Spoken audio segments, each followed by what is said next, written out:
दर्शन घेतल्याशिवाय पुढचं पाऊल टाकलेलं नाहीये.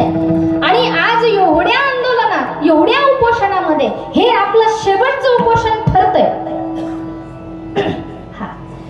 हे जे उपोषण आपलं शेवटचं ठरतंय त्याचं मेन कारण असं आहे की भगवती जगदंबेचा आशीर्वाद घेऊन आपण प्रारंभ केला. तिचा आशीर्वाद आहे. आणि जिथे भगवतीचा आशीर्वाद जर असेल ना तर तिथे कशीच कमी नाही. यश आपल्याला नक्कीच येणार आहे, 100% येणार आहे. ते आता पाठीमागे आपल्या गावात जवळ आलंय म्हणायला हरकत नाही. फक्त आता जी शेवटची आपली सभा आहे, मी पुढे बोलणारच आहे. तू म्हणताना अभंगात का घुसती, अभंगातच प्रवेश करायचा आहे मला. जी शेवटची आपली सभा आहे 14 तारखेला, त्याही सभेसाठी आई भगवतीचा आपल्या पाठीमागे आशीर्वाद आहे.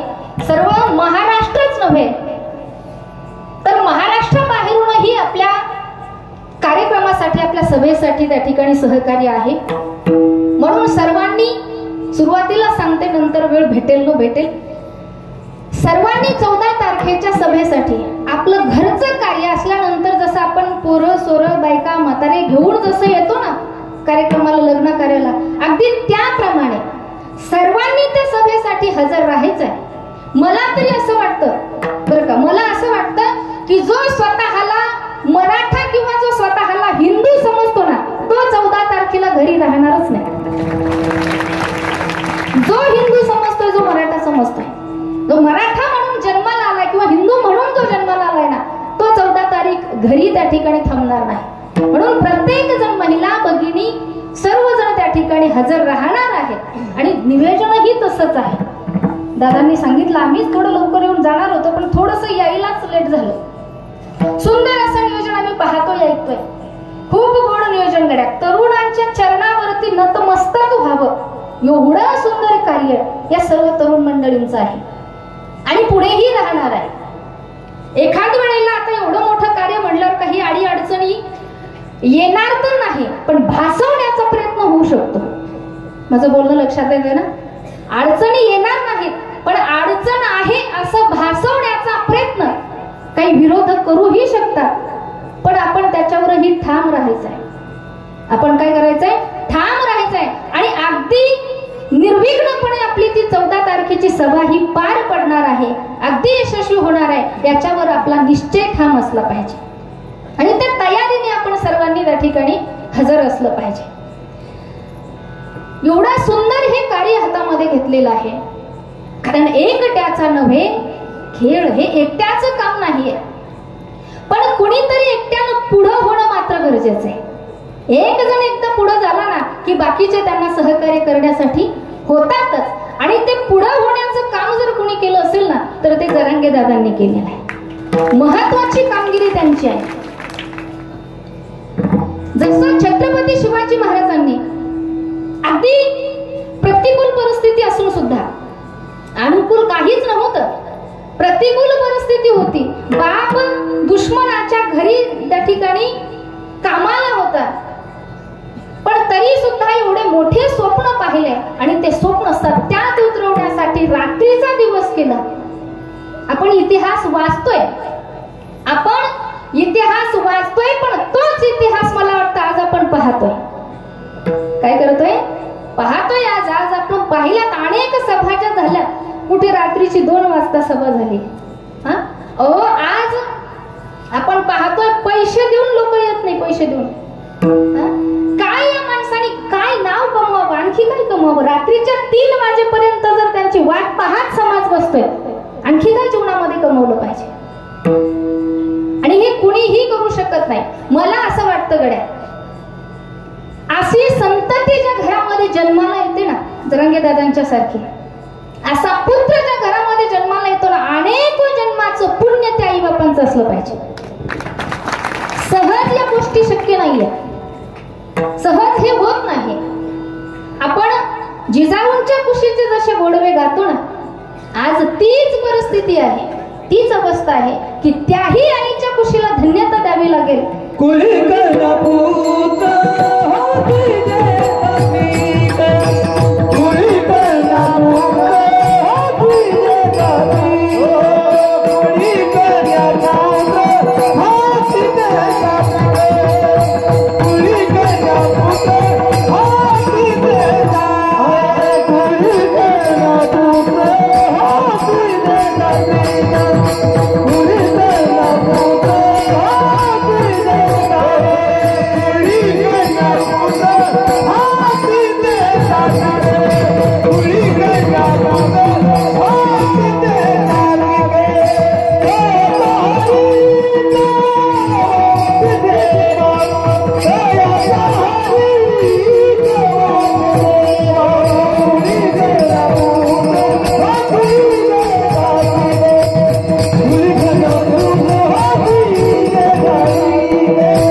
वाटे देवा.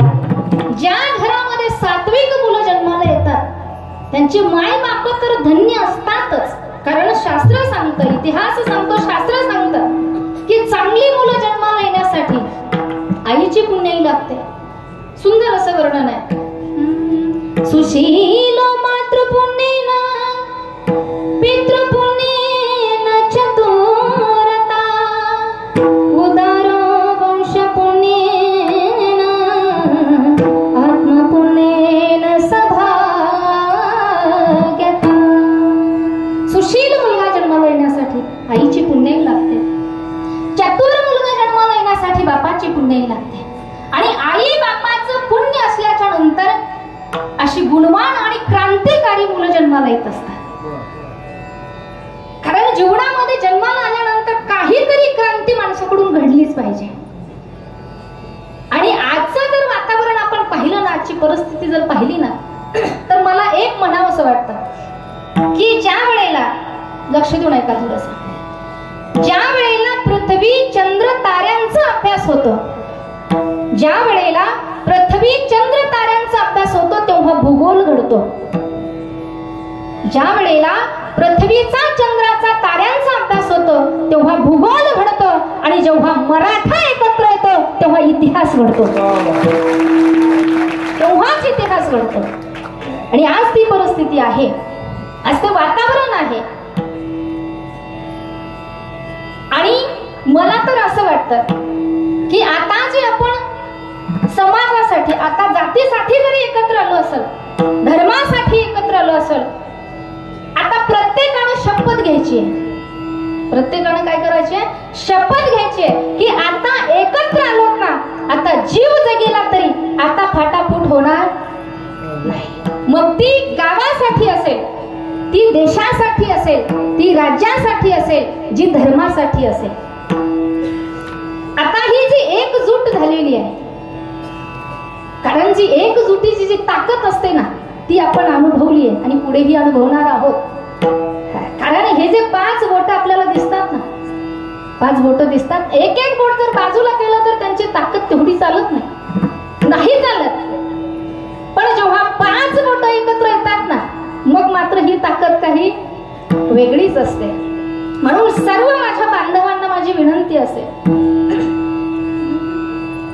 एकीचे बळवुदंड आहे, हा केला द्यासाद, समानतेने राष्ट्र करूया आबादी आबा. आता ही जी एकजूट आहे, ही एकजूट आता मरेपर्यंत ही तुटणार नाही. ही सगळ्यांनी शपथ घ्यायची आहे आणि शेवटपर्यंत धर्मासाठी, समाजासाठी, धर्माचे पालन, धर्माचे पालन, धर्माचे पालन,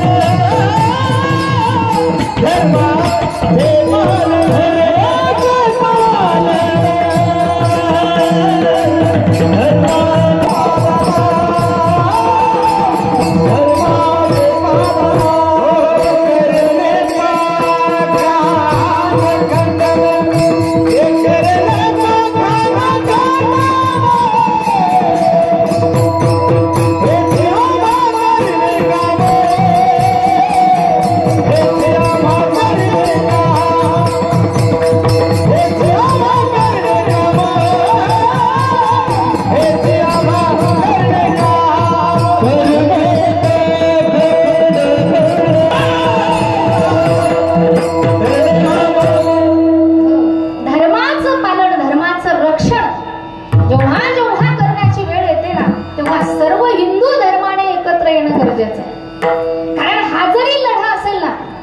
तरी हा धर्मासाठी, जातीसाठी आहे. आणि विरोध, मला तरी वाटतं विरोध कोणाचाच नाहीये. आता आपण पाहतोय न्यूज वगैरे जे पाहतोय ना, आता काही ठिकाणी आपल्याला असं भासवलं जात आहे की ओबीसीचा मराठा आरक्षणाला विरोध आहे, पण हे फार चुकीचं आहे. मुळात ओबीसीचा मराठा आरक्षणाला विरोध नाहीच आहे. आता आम्ही गल्लीत राहतो, आता ज्या गल्लीच्या गावात आम्ही राहतो जातो तिथे का एकच जात असते का? नाही, सर्व जाती मिळून एक गाव बनतं. पण कुठलाच असा शेजारी आमचा बाकीच्या जाती धर्माचाही म्हणत नाही की मराठ्याला आरक्षण नको म्हणून. विरोध फक्त त्यांचा आहे, ओबीसीचा विरोध नाही. जे ओबीसीच्या मतावर खुर्चीत बसलेत ना त्यांचा विरोध आहे. उघडे बोलेल मी आता, त्यांचा विरोध आहे. त्यांना माहिती ना आपल्याला तवा आपली बी पोळी भाजून घेऊ, आपणही कसं तरी येऊ ना फोकसला. आता मग हेही आपण लक्षात घ्यायचं, आपल्याला विरोध कोणाचाच नाहीये. आणि विरोध असावा तरी का विरोध असावा? आपण का कोणाच्या ताटातलं मागतोय? आपण आपला हक्क मागतोय आणि हक्क मागण्याचा अधिकार प्रत्येकाला आहे. जे आपल्या हक्काचं आहे ते आपल्याला मिळालं पाहिजे आणि हक्कासाठी भांडणं हे काही चुकीचं नाहीये. ही प्रत्येकाने ही गोष्ट लक्षात घेतली पाहिजे. म्हणून हा जो आपला लढा आहे हा शेवटपर्यंत चालूच राहील. कारण ही जी प्रतिज्ञा आहे, ही प्रतिज्ञा घेणारा जो आहे तो आता माघार घेणारा नाही. आपण ऐकलंय पहिल्याच सभेमध्ये त्यांनी सांगितलं की मी बायकोला सांगून आलोय. ऐकलंय आपण सगळ्यांनी, बायकोला सांगून आलोय की कुंकू पुसून तयार राहा, आलो तर तुझा आणि गेलो तर समाजाचा. लहान प्रतिज्ञा नाहीये, कोणीही करू शकत नाही, पण त्यांनी केली आहे ना. आणि आपणही सर्वांनी त्यांना साथ दिली आहे, ही फार मोठी गोष्ट आहे. म्हणून त्यांचा शब्द त्या ठिकाणी खरा होणार आहे. कारण त्याच्यामध्ये स्वार्थ नाहीये. जिथे स्वार्थ असतो ना ते काम पूर्ण होत नसतात. पण जे निस्वार्थपणे जर काम असेल, जो संकल्प जर खरा असेल तर तो सरकारलाच काय, तो देवाला सुद्धा पूर्ण करावा लागतो. हा सत्य संकल्पाचा दाता नारायण, देव त्याचं सहकार्य करत असतो आणि हे होणार आहे, 100% होणार आहे. म्हणून आपण सर्वांनी त्या ठिकाणी एकत्रित आलोय, आता एकत्रित राहायचंय आणि हे कार्य पुढे चालू ठेवायचं. विठ्ठल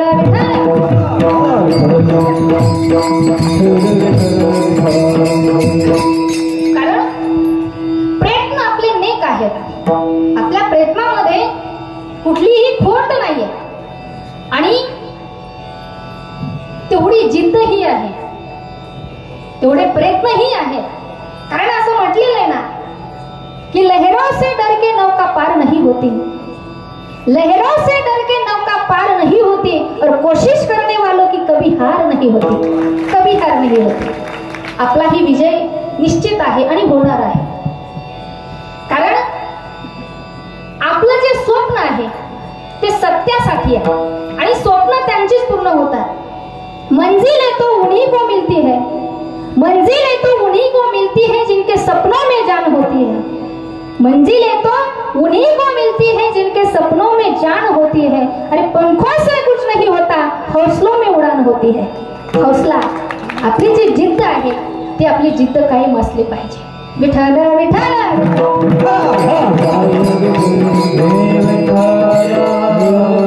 तुकोबर यांचा अभंग सेवेसाठी निवडलेला आहे आणि या अभंगाद्वारे जगद्गुरु तुकोबर जीवाला उपदेश करत आहेत की बाबा रे, जीवन जगत असताना आपण काय केलं पाहिजे. परमार्थच करायचा म्हणजे मंदिरात जाऊन देवपूजाच करायची याचंच नाव परमार्थ नाही. टाळ घेऊन कीर्तनात उभा राहणं याचंच नाव परमार्थ नाहीये. म्हणजे तुम्ही खाली ठेवून देऊ नका. कीर्तन करणं म्हणजे परमार्थ नाही.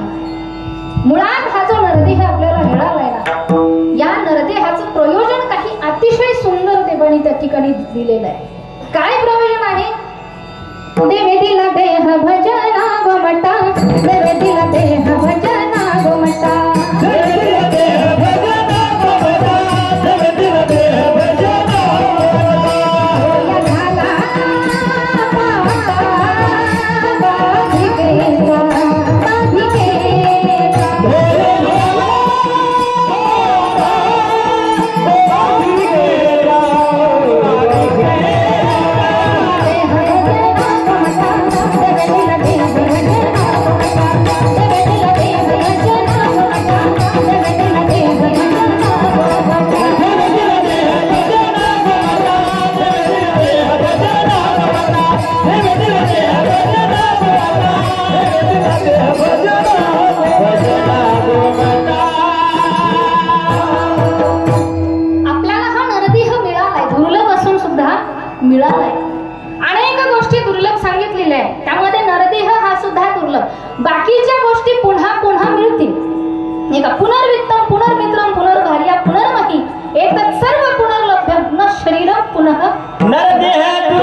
गातायत महाराज. त्यांच्याकडे पाहिलं वाटत नाही एवढा आवाज हा त्यांचाच असेल वाटतं, पण किती गोड गातात महाराज, किती गोड गातात,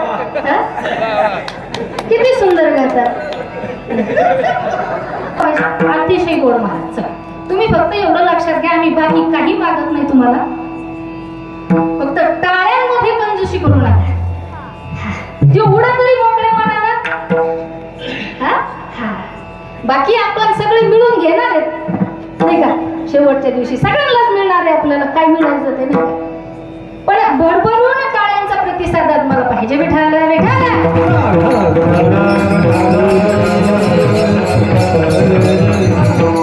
चला, काय चालू होतं आपलं. बाकी सगळ्या गोष्टी पुन्हा मिळतील, पण नरदेह पुन्हा मिळणार नाही. पुनर्वित्तम, वित्त म्हणजे पैसा. आज खर्च झाला ना, उद्या पुन्हा येतो. पुनर्मित्र, एखादा मित्र गेला जाऊ द्या, पण दुसरा मित्र येतो ना. पुनर्भार्या, भार्या म्हणजे बायको. एखादी मेली गेली, तुमची नाही गेली, मेली बी नाही, पण समजा गेली मेली तर दुसरी बायको घरच्या आलेले येत नाही, नसतील म्हणून तू म्हणले आणताय. ठीक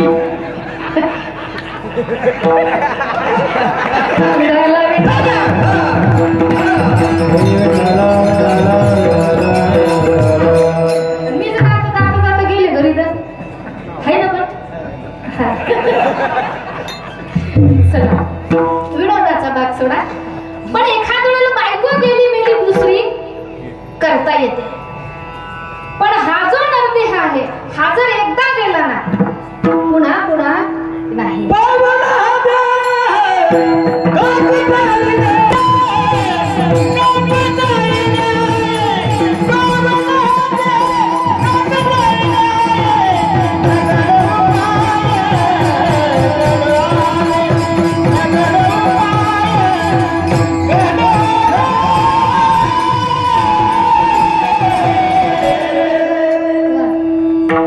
मला वाटतं मुरे माऊलींनी आज कोकिळा खाल्ली की काय केलं, बाकीचे म्हणते ना आम्ही काय बकरे हल्ले का. अतिशय गोड महाराज. चला, दुर्लभ असणारा हा नरदेह आपल्याला मिळाला, पण कशासाठी मिळाला. हात कशासाठी आहे, पाय कशासाठी, डोळे कशासाठी. डोळे तुम्ही घ्या रे सुख, पहा टीव्हीचे ते मुख, झोपले काका.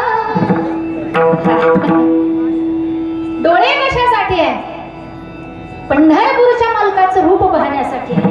कान कशासाठी आहे, त्याचे गुण ऐकण्यासाठी. हात कशासाठी आहे, या हाताची शोभा आहे भजनामध्ये टाळी वाजवण्यात, पण आपण कीर्तनात बसल्यावर सुद्धा वाजवत नाही. ही फार मोठी शोकांतिक आहे. औट हात कामान औट हात कामान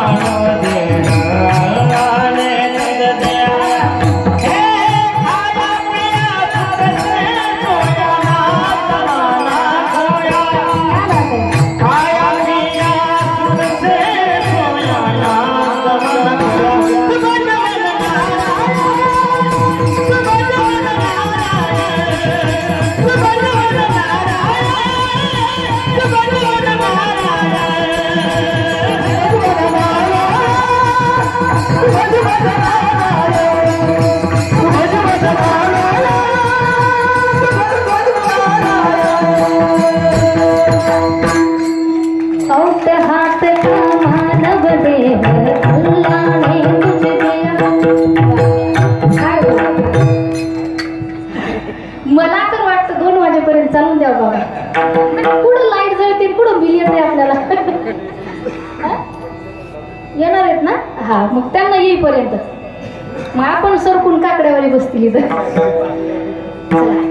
खूप गोड वातावरण आहे महाराज. अहो महाराज 5,000 रुपये रोज देऊन सुद्धा ही मंडळी भेटत नाही.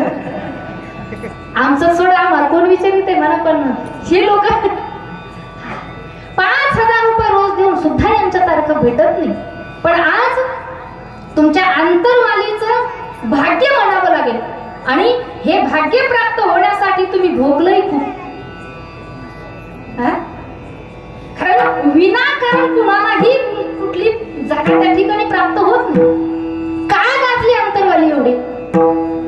सांगा ना तुम्ही. अंतरवाली आज गाजताना दिसतीये, पण याच अंतरवालीने शरीरामध्ये छिरे सहन केले. कुछ पाना है तो कुछ सहन ही केले. तेव्हा कुठे हे नाव दिल्ली पर्यंत गेले. फुकट नाही, फुकट कोणालाच काही भेटत नाही. अगोदर सहन केलंय महाराज. देव देश धर्म पायी प्राण घेतला हाती. देव देश धर्म पायी प्राण घेतला हाती. सोरा काय कुणाची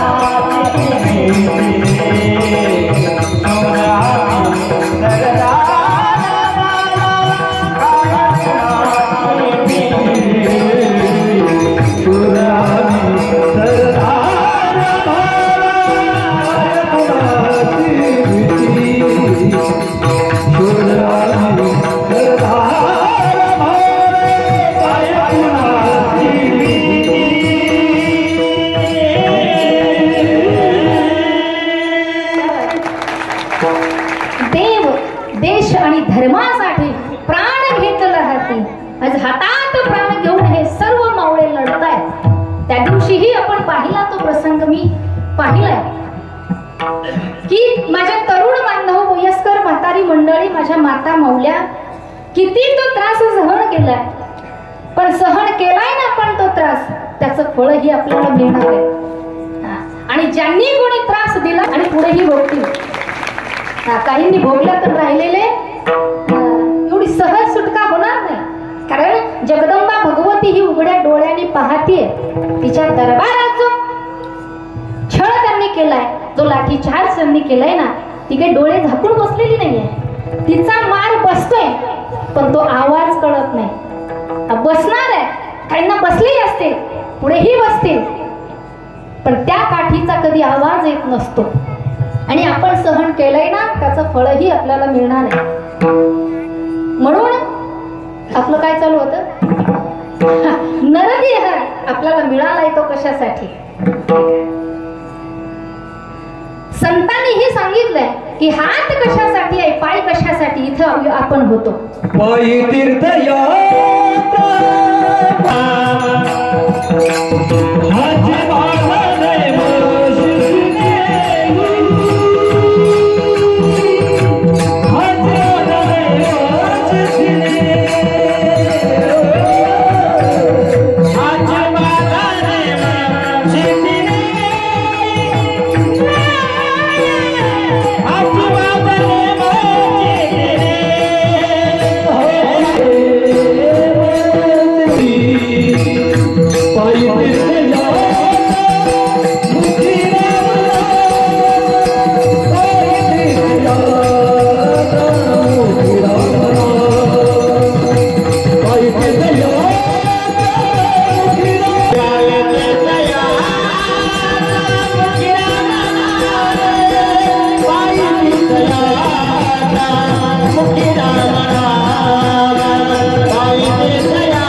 पायाची शोभा कशामध्ये आहे?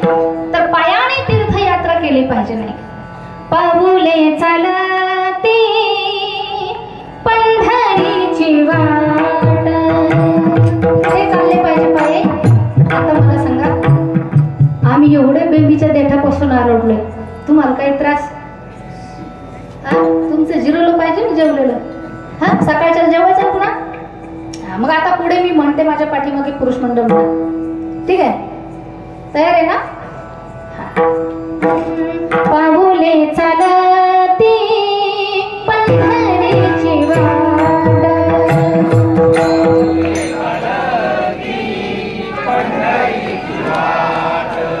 पाऊले चालती पंढरीची वाट.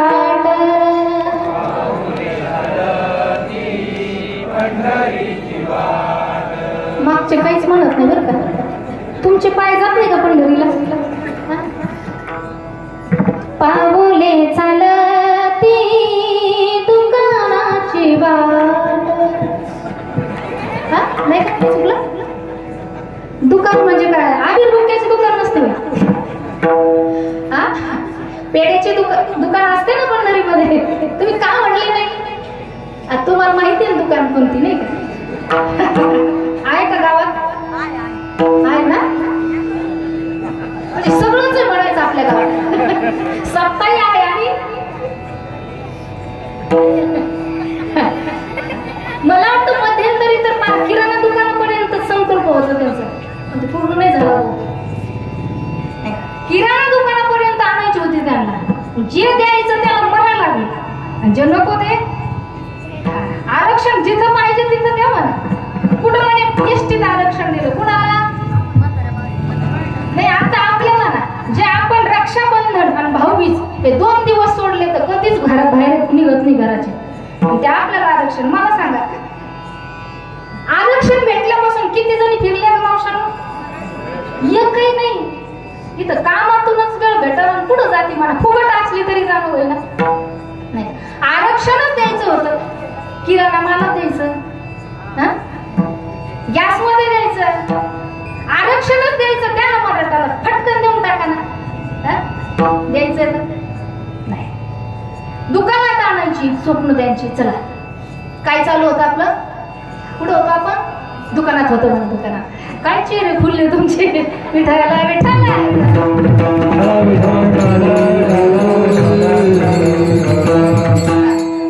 आमच्या गावाकडे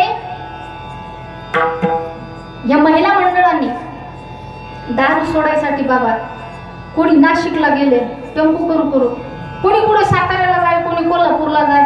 असं म्हणतात तिथं ते दारू पिणाऱ्या लोकांच्या शरीरात कुठेतरी चिप बसवतात. आणि परत आल्यानंतर तो माणूस जर पेला तर मग त्याला ते काय काय त्रास होतात आणि ते माणूस मरून जातो. तुमच्याकडे आहे का असं? नाही, तुमच्या गावात कोणी पेतच नाही. तो भाग चांगला आहे समजा. पण 50-50 हजार खर्च केले त्या बायकांनी आणि ते बेवडी जातानाही पेत गेले आणि येतानाही पेत आले ना. गेले त्यांचे 50-50 हजार रुपये. अशा इंजेक्शन गोळ्यांनी जर दारू सुटल्या असत्या तर आम्ही झोपीतच इंजेक्शन दिले असते. ते फुल झोपलं का त्या पंखाला बांधलं असतं इंजेक्शन टोचलं असतं की. एवढं सोपं नाही. ते दारू सोडणं हा विषय फक्त मनाचं कंट्रोल आहे. तुम्हाला खरंच पटलं का?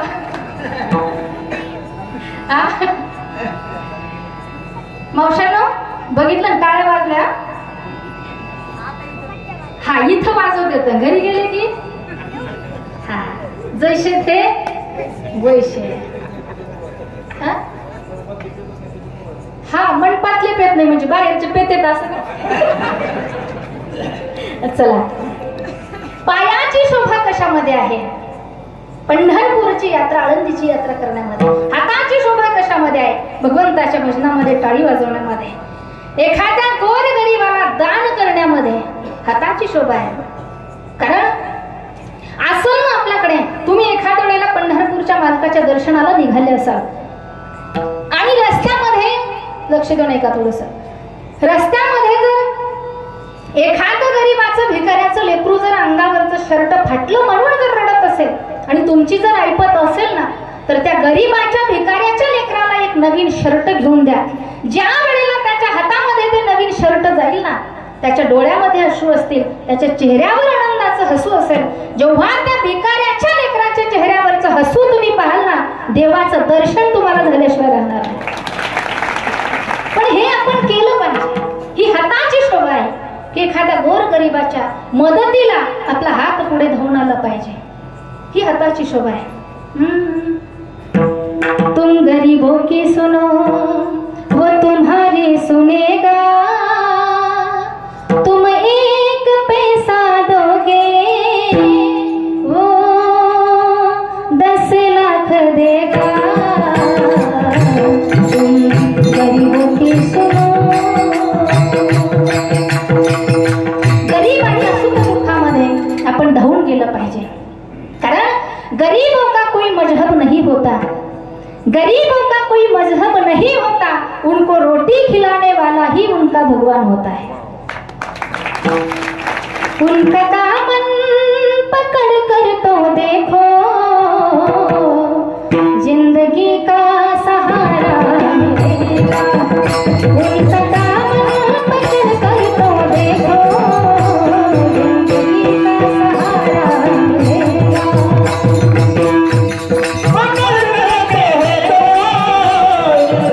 का सहारा मिलेगा.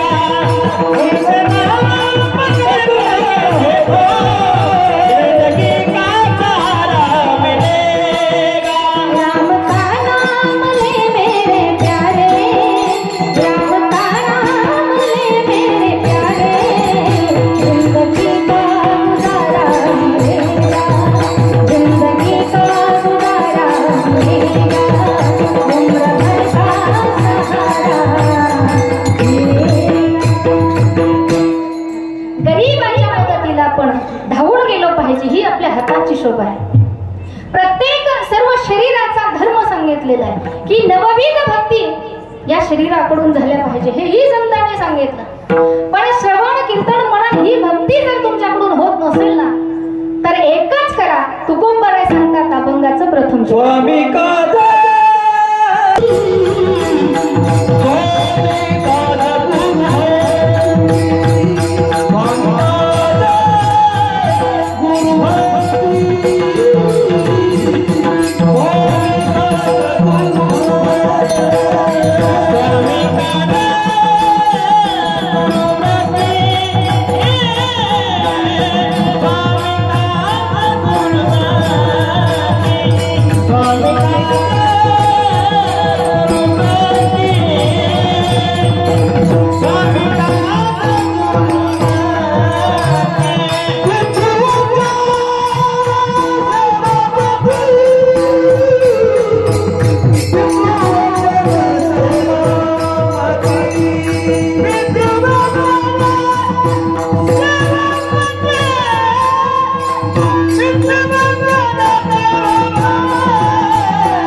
असं वाटतं मराव आणि यांच्या पोटाला येऊन. फार गड महाराज नाही का, खूप छान बरं का. स्वामी काज गुरु भक्ती पितृवचन सेवापती. तुकोंबराय या सांगताय की तुमच्याकडून नवविध भक्तीपैकी जर कुठलीच भक्ती होत नसेल, तर तुम्ही जर एखाद्याच्याकडे नोकरी करत असाल, स्वामी काज एखाद्या मालकाचं जर काम करत असाल, तर ते काम जर तुम्ही प्रामाणिकपणे करत असाल, तर ती सुद्धा काय आहे, पूजाच आहे. स्वामी काज, स्वामींचं जे काही कार्य असेल, जे काही आपला व्यवसाय असेल, उद्योग असेल, शेती धंदा असेल, त्या धंद्यामध्ये त्या कार्यामध्ये जर आपण प्रामाणिकपणाने जर काम करत असू ना, तर ही सुद्धा काय आहे, पूजाच आहे.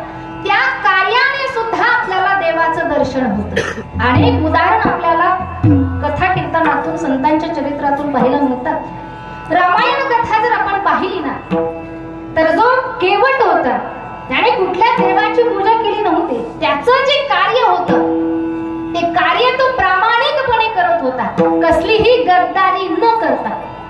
आज आपणही कार्य करतो, आपणही ड्युट्या करतो, पण आपल्याला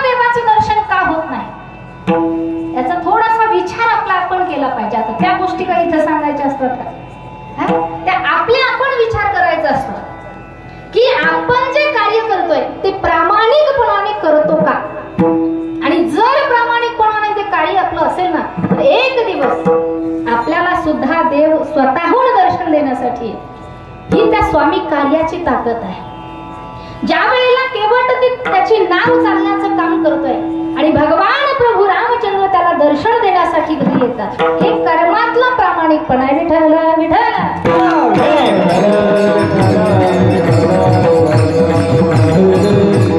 शबरी मातेनं कुठल्याच देवाची कधी पूजा केली नव्हती, फक्त गुरुची सेवा केली आणि गुरुच्या वचनावर भाव ठेवला आणि प्रामाणिकपणे ते सतत तिचं ती कार्य करत राहिली. पण एक दिवस भगवान परमात्मा तिला दर्शन देण्यासाठी जातात. भिलनी परम तपस्विनी शबरी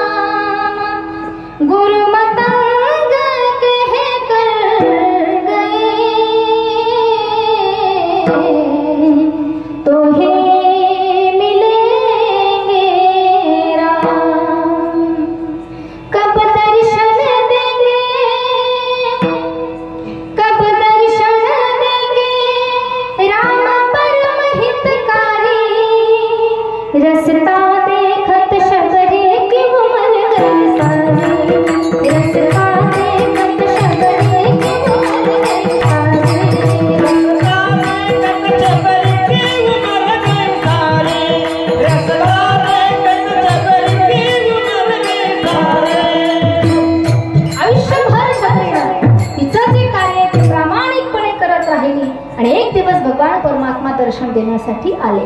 मग जे आपलं कार्य आहे ते जर आपण प्रामाणिकपणाने जर करत असू तर देव आपल्याला दर्शन देतो, आपल्याकडून देवाची पूजा करते. कशाला म्हणतात स्वामीचं कार्य? स्वामी काच कशाला म्हणतात? ज्या वेळेला आपण छत्रपती शिवाजी महाराजांचा इतिहास वाचतो ना, त्यावेळेला आपल्या लक्षात येतं की खरं स्वामीचं कार्य काय आहे. की ज्या वेळेला आता जास्त फार मोठा तो प्रसंग आहे, एवढा वेळ आपल्याकडे नाहीये, पण ज्या वेळेला बाजी प्रभू छत्रपती शिवाजी महाराजांना सांगतात की राजा तुम्ही विशालगडावरती जा, जोपर्यंत तुम्ही विशालगडावरती पोहोचत नाही तोपर्यंत एकाही शत्रूला तुमच्या पाठीमागे येऊ देणार नाही. छत्रपती शिवाजी महाराज जाण्यास नकार देतात की बाजी आहो तुम्ही आमचे सवंगडी आहात, तुम्हाला सोडून आम्ही एकटे कसे पुढे जाणार. पण त्यावेळी बाजी प्रभूचे शब्द आहेत की राजा हट्ट करू नका, कारण एक बाजी मेला तरी चालेल राजा, हजारो बाजी निर्माण होतील, लाख मेले तरी चालतील, पण लाखाचा पोशिंदा मरता कामा नये. आजही ते वाक्य त्या ठिकाणी अजरामर आहे. आणि ज्यावेळी छत्रपती शिवाजी महाराजांना जाण्यासाठी 6 तास लागणार होते, बाजी प्रभू पुन्हा पुन्हा मुजरा करतात, पुन्हा पुन्हा विनंती करतात की राजा जावं तुम्ही, आणि जोपर्यंत तुम्ही पोहोचणार नाही तोपर्यंत हा बाजी ही खिंड सोडणार नाही, आणि गेल्यानंतर मला निरोप म्हणून तोफांचा आवाज करा. छत्रपती शिवाजी महाराज निघाले आणि बाजी प्रभू लढतायत. शरीर रक्तबंबाळ झालेलं आहे, पण एकटा बाजी प्रभू शत्रूशी झुंज देतात. आणि ज्या वेळेला छत्रपती शिवाजी महाराज विशालगडावरती पोहोचले आणि एका पाठोपाठ एक 6 तोफांचे आवाज बाजी प्रभूच्या कानावर पडले, आणि याच आवाजाची वाट बाजी प्रभू पाहत होते. आवाज कानावरती पडला, बाजी प्रभूला समाधान झालं की आता माझा राजा पोहोचला, माझा राजा जगला, आता माझा राष्ट्र जगणार आहे. ही खात्री जेव्हा बाजी प्रभूला पटली आणि जेव्हा तो आवाज कानावर पडला, त्या आवाजाचा वाट बाजी प्रभू पाहत होते. कशासाठी? जगण्यासाठी नाही तर मरण्यासाठी. याला म्हणायचं स्वामी काज विठ्ठल.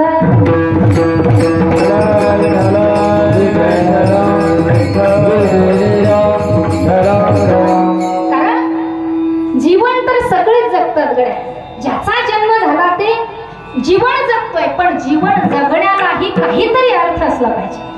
काय असलं पाहिजे? काहीतरी अर्थ असला पाहिजे. जगण्यालाही अर्थ असला पाहिजे आणि मरण्यालाही अर्थ असला पाहिजे. माणसाचं जगणंही समाजासाठी असलं पाहिजे आणि माणसाचं मरण सुद्धा समाजासाठी असलं पाहिजे. विठ्ठल.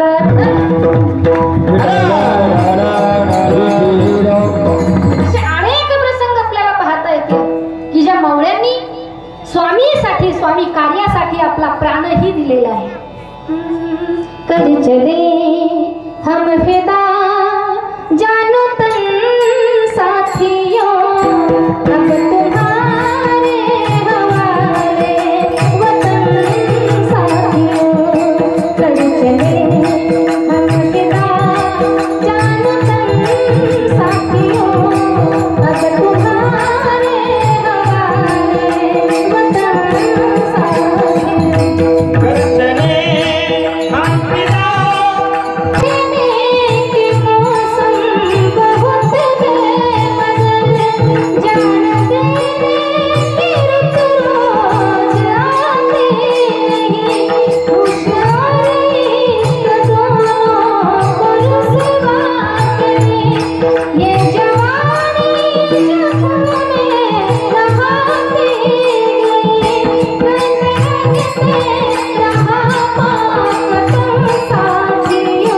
स्वतःचा प्राणही दिला अशा अनेक मावळे इतिहासामध्ये होऊन गेले।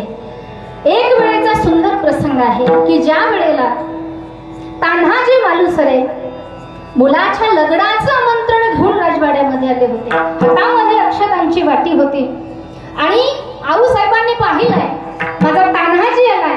आऊसाहेबांनी सुंदर असं ओवाळण्यासाठी ताट केलेलं आणि ज्यावेळी आऊसाहेबांच्या चेहऱ्याकडे पाहिलं तान्हाजींनी त्यावेळी तान्हाजी विचारतात की आऊसाहेब तुम्ही नाराज का दिसताय, कसली चिंता आहे? त्यावेळेला आऊसाहेबांनी सांगितलं तान्हाजी अरे कोंढाण्यासारखा किल्ला अजूनही शत्रूच्या ताब्यात आहे, मला असं वाटतं की तो कोंढाणा आपल्या ताब्यात आला पाहिजे। सुंदर असं ओवाळण्याचं ताट बनवलेलं आहे आणि तान्हाजी मालुसरे विचारत आहेत की आऊसाहेब अहो या ताटामध्ये ओवाळणी म्हणून आम्ही काय घालावं? त्यावेळेला आऊसाहेबांनी सांगितलं तान्हाजी ओवाळणी तशी फार मोठी आहे, माझी जी इच्छा आहे ती पूर्ण कराल का? त्यावेळेला तान्हाजीनं सांगितलं आऊसाहेब या वेळेला तुम्ही माझा प्राण जरी मागितला ना तरी द्यायला मी तयार आहे। त्यावेळेला आऊसाहेबांनी सांगितलं म्हणे तान्हाजी मला वाटतं तो कोंढाणा तुम्ही त्या ठिकाणी ताब्यात घेतला पाहिजे। आऊसाहेबांनी ते वाक्य बोलल्याच्या नंतर तान्हाजींनी जी अक्षताची वाटी होती ती अक्षताची वाटी बाजूला ठेवली आणि आऊसाहेबांकडे पाहतात तान्हाजी आणि तान्हाजी मालुसरे बोलू लागलेले काय घालू वाळणी राजमाता तू गमहन शिव बसला शेजारी वाळीन प्रेमान काय घालू वाळणी राजमाता तू गमहन शिव बसला शेजारी वाळीन प्रेमान काय वाळण अवघड अवघड लागा कोणगड काय वाळण अवघड अवघड लागा कोणगड नवैरी तुझ्या पुढं वाहवी मानाची वाहवी मानाची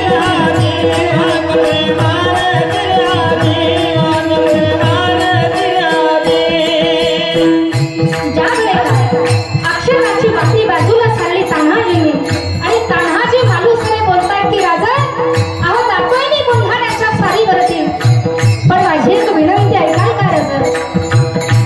अहो मी स्वारीवरती गेल्याच्या नंतर माझं जर काही बरं वाईट झालं ना तर माझ्या गायबाला तुमच्या फौजेमध्ये या स्वराज्याच्या फौजेमध्ये सामील करून घ्यावं लागल।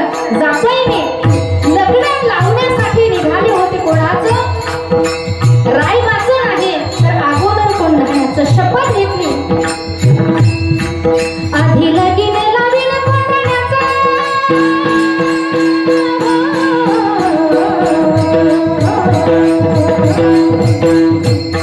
आधी लगीन लावीन कोंढाण्याचं मग रायबाचं रीत हे अगोदर वाहिला देह देश करण्या वाहिला देह देश करण्या देव धर्माची साथ आम्हा देव धर्माची साथ आम्हा विनया हाती एकची धार जीवन विनया हाती एकची धार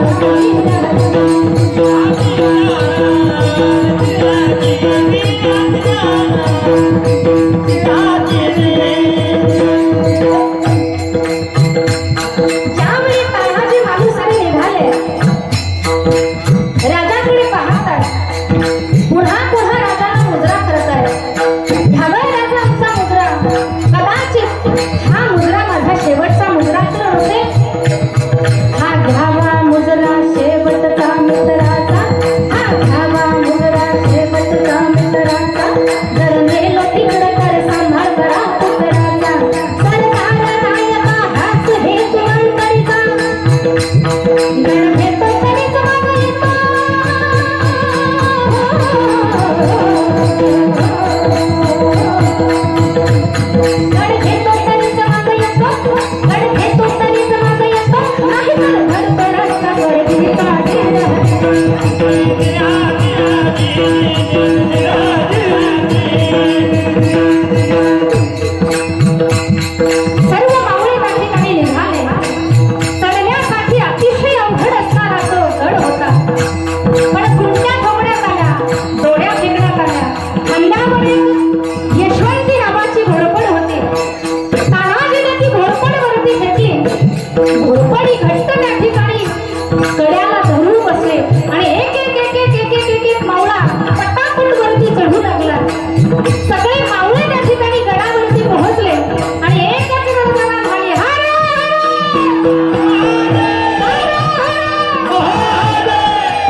सेवा आहे.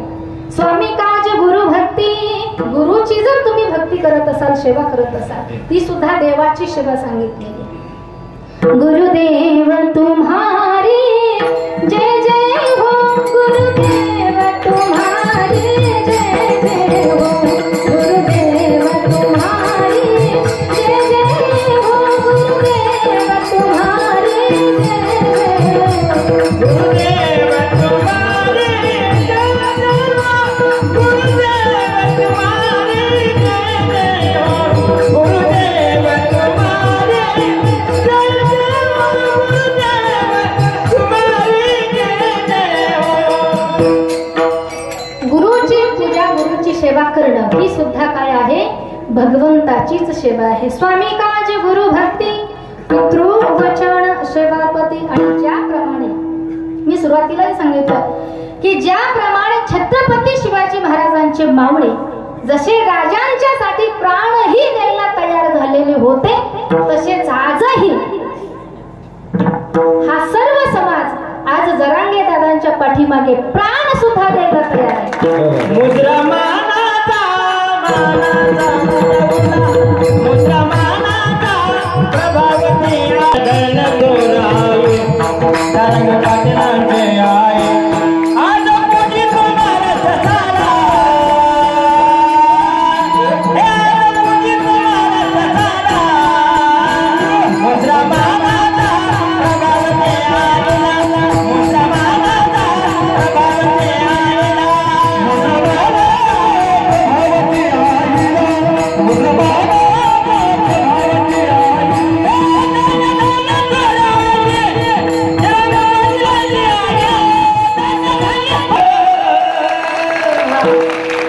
क्या बात आहे. धन्य धन्य थोरे आई, मनोज पाटलाची आई. धन्य धन्य थोरे आई, मनोज पाटलाची आई. आज पूजितो महाराष्ट्र सारा, मुजरा मानाचा प्रभावती आईला. आणि झालाच पाहिजे. ज्या आईने आपल्या काळजाचा तुकडा पाहिला मी तो व्हिडिओ, किती साधं सरळ ते अंतकरण आहे, की जिने आपल्या काळजाचा तुकडा या समाजासाठी दिलाय, त्याही आईला मानाचा मुजरा झालाच पाहिजे. पाहिलंय आपण, आज एक दिवस जर मुलगा घराच्या बाहेर गेला आणि घरी यायला जर वेळ झाला ना, तर ती आई सारखी दारात बसून उभा राहून त्या मुलाची वाट पाहत असते. कुठे कामाला गेलाय माझा मुलगा, रोज 6 वाजता घरी येत असतो, आज 7 वाजलेत अजून माझा मुलगा घरी आला नाही. 1 तास जर मुलगा घरी यायला लेट झाला तर ती आई डोळ्यात प्राण आणून त्या मुलाची वाट पाहत असते. आज अनेक उपोषण आंदोलन आपण जरांगे दादांचे पाहिलेत. पाठीमागे साष्ट पिंपळगावला मला वाटतं 100 दिवसाचं 109 दिवसाचं त्या ठिकाणी आंदोलन उपोषण चालू होतं. जी आई 3-3 महिने आपल्या मुलाला घराच्या बाहेर ठेवतीये, कशासाठी? फक्त समाजासाठी. तर ती आई ही सामान्य नाहीये, ती आदिशक्ती आहे आपल्या महाराष्ट्रासाठी. ती सामान्य नाहीये, ती शक्ती आहे, ती जगदंबा आहे, ती माँ सरस्वती आहे, की जिने एवढा मोठा त्याग आपल्या समाजासाठी केलेला आहे, आपल्या धर्मासाठी केलेला आहे. आणि मानाचा मुजरा त्या आईच्याच बरोबर त्या माऊलीच्याही चरणावरती करेल मी, की जिने आपलं सौभाग्य या समाजासाठी बहाल केलंय, समाजासाठी जिने आपला मालक त्या ठिकाणी. नाहीतर आज आपण पाहतोय, एक दिवस जर माणूस घराच्या बाहेर गेला ना, तर घरामध्ये एकही गोष्ट व्यवस्थित होत नाही. 8 दिवस जर माणूस बाहेर गेला तर तेल आहे तर मीठ नाही, मीठ आहे तर मिरची नाही, ही परिस्थिती घरामध्ये होतीये. आज जरांगे दादा एवढं महाराष्ट्रभर फिरतायत ना, तर त्यांच्या पाठीमागे त्यांच्या आईचा तर आशीर्वाद आहेच गड्या, पण त्यांच्या पत्नीचाही तेवढाच त्याग आहे, तेवढाच त्याग त्या माऊलीचाही आहे. कारण कुण्या कर्तबगार पुरुषाच्या पाठीमागे एका स्त्रीचा हात असतो, आणि जरांगे दादांच्याही पाठीमागे त्यांच्या आईचाही आशीर्वाद आहे आणि त्यांच्या पत्नीच्याही तेवढ्याच त्या ठिकाणी तेवढाच त्याग आहे, तेवढाच भाव आहे, की त्याही माऊलीने आपला समाजाला त्या ठिकाणी आपला मालक दिलेला आहे. आज पूर्ण महाराष्ट्रभर बघा तुम्ही, सरपंच जर झाला तो किती पेट्या खर्चून होतो त्याची त्याला माहित. सरपंच अनेक पैसे खर्च करून सरपंच होतो, पण तो गावापुरता मर्यादित असतो, कुणी असो. आमदार जर झाला तर तो तालुक्यापुरता, खासदार झाला तर जिल्ह्यापुरता, पण एकही रुपया कुठे कुठे खर्च न करता आता केला त्यांनी समाजासाठी खर्च, तो भाग वेगळा. कारण आज घर सोडायचं म्हटल्यानंतर पैशाशिवाय कुठलंच कार्य होत नाहीये. प्रतिकूल परिस्थिती असून सुद्धा मी एक गोष्ट वाचली आहे की आपल्या बाप दादाची इस्टेट विकून समाजासाठी खर्च करणारा माणूस मला तरी वाटतं या महाराष्ट्रात पहिलाच असला पाहिजे. लोकांच्या विकून आपले घर भरणारे अनेक अवलादी जन्माला आले असते. आता थोडस छोटा मुबडी बात होईल, पण हे खरं आहे. अनेक लोक जन्माला आले असत की जे दुसऱ्याचे घर उद्ध्वस्त करून आपले घर भरतील, पण जे समाजासाठी आपलं घरदार त्या ठिकाणी आपला संसार पणाला लावला या माणसाने, ही सामान्य गोष्ट नाहीये. ही नक्कीच सामान्य गोष्ट नाही. आज आपल्याला त्यांचं नाव झालेलं दिसतंय, पण हे सहज नाहीये. एवढी सोपी गोष्ट ही नाहीये. खूप मोठा त्या पाठीमागे त्याग आहे, संसाराचा त्याग आहे. काल परवा एक पोस्ट मी वाचली आहे की दादांनी असं म्हटलंय की मी जमीन तर परत त्यांच्या तोंडातून ते कधी म्हणत नाही, पण आपल्याला माहिती आहे दादांनी असं म्हटलं. मी एक पोस्ट वाचली की जर या सभेसाठी आणि या समाजासाठी या खर्चासाठी जर पैसा कमी पडत असेल ना तर माझं राहतं घर विका, पण सभेला काही कमी पडू देऊ नका. हा व्यक्ती मला वाटतं आपल्या महाराष्ट्रासाठी भगवंताचा दिलेला आशीर्वाद आहे, आई भवानीने दिलेला हा आशीर्वाद आहे. अशी व्यक्ती पाठीमागेही जन्माला आली नसेल आणि पुढेही येणार नाही. लाखाचाच बंगला असला आणि कोटीची संपत्ती असली म्हणजे माणूस श्रीमंत होतो का? नाही. माणसाने 10 ताळाची बिल्डिंग बांधली म्हणजे तो फार श्रीमंत झाला असं नाही. आज 4 पत्राचं घर असू दे ना, पण आज 5 कोटी जी 6 कोटी जी काही संख्या असेल त्या प्रत्येक 6 कोटी लोकांच्या अंतःकरणात ज्याने घर करून बसला ना तो म्हणजे जरांगे पाटील. आणखी किती घर बांधले पाहिजे, किती घर. आणि हे खरे घर आहे. एखाद्याच्या अंतःकरणामध्ये जर आपल्याला जागा मिळवता येत असली ना, ही फार मोठी श्रीमंती कमवली त्यांनी. विठ्ठलाला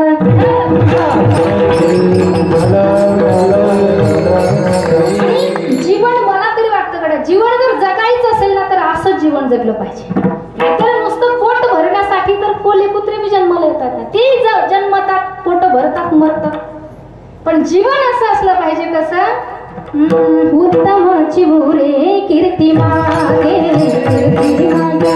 उत्तम चिबुरे कीर्ती मागे, उत्तम चिबुरे कीर्ती मागे, उत्तम चिबुरे कीर्ती मागे.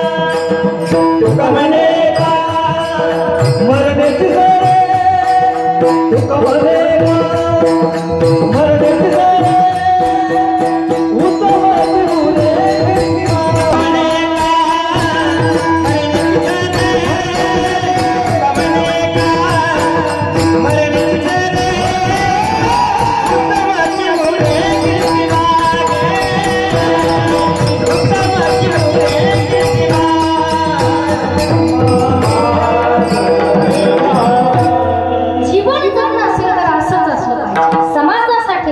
जीवन असलं पाहिजे आपलं. आणि दादांच्याच बरोबर अनेकांचा त्याग आहे बरं का. आज मला वाटतं किती एकर जमीन झाली आजपर्यंत ग्राउंडसाठी? हा, 200च्या पुढे एकर जमीन आज या समाजाने या लोकांनी सभेसाठी ज्यांनी दिली आहे ना, ती काय कुठल्या एकाच व्यक्तीची जमीन नाहीये. कुणाची 2 एकर, कुणाची 4 एकर, कुणाची 5 एकर. अरे 1 एकर जमिनीच्या मालावर येणाऱ्या पिकावर आपली काय काय स्वप्न असतात ही तुम्हाला सगळ्यांना माहिती आहे. काय काय त्याच्यावरती देणं घेणं वगैरे, कुणाच्या मुलीची लग्न असतील, मुलांची शिक्षण असतील, कुणाच्या आई वडिलांच्या तब्येतीची काळजी त्याच्यावर त्यांना घ्यायची आहे. पण आज उभे पिकं ज्या लोकांनी उपटून टाकलेत ना, ज्यांनी समाजासाठी एवढा मोठा त्याग केला ना, आजची कीर्तनकार त्या सगळ्यांच्या चरणावरती नतमस्तक असेल, त्या जमीन देणाऱ्यांच्याही. कारण ही सोपी गोष्ट नाही महाराज. सांगायचं. आपण आहे, मी शेतकरी आहे, 4 झाडं जर जनावरांनी खाल्ली ना, सरकीची 4 झाडं जर जनावरांनी खाल्ली तर आपल्याला 4 दिवस करमत नाही. ही आपली अवस्था आहे. पण आज एवढ्या उदार अंतःकरणाने एवढा मोठा त्याग या समाजासाठी या लोकांनी केलंय ना, या सर्वांना मनापासून धन्यवाद असेल. आणि हे कार्य पूर्ण करण्यासाठी सर्वजण त्या ठिकाणी एकत्रित आलेले आहेत आणि तन मन धनाने सर्व त्या ठिकाणी राबतात. आणि समाजासाठी जर तुम्ही काही कार्य प्रामाणिकपणे जर करत असाल ना, तर तुकोबराय सांगतात की हीच विष्णूची पूजा आहे, दुसरी विष्णूची गुरु भक्ती पितृवचन सेवापती हे कार्य जर तुम्ही करत असाल ना, तर हीच भगवंताची पूजा आहे. याच्या व्यतिरिक्त तुम्हाला दुसरा परमार्थ करण्याची गरज नाही. परमार्थ आणखी काय आहे? अभंगाचं 3रं चरण. सत्य बोले मुखे. तो शिकलेला असून सुद्धा, तो हुशार असून सुद्धा त्याला चांगले मार्ग पडत नाही, त्याला चांगल्या कॉलेजाला ऍडमिशन मिळत नाही. हे दुसऱ्याच्या दुःखानं दुःखी होणं ही सुद्धा भगवंताची सेवा आहे. हीच विष्णूची महापूजा. आणि हे तुम्ही सगळं करत असताना देवाचीच पूजा समजून करा, असं तुकोबराय सांगतात. एकदा संप्रदायाच्या नियमाप्रमाणे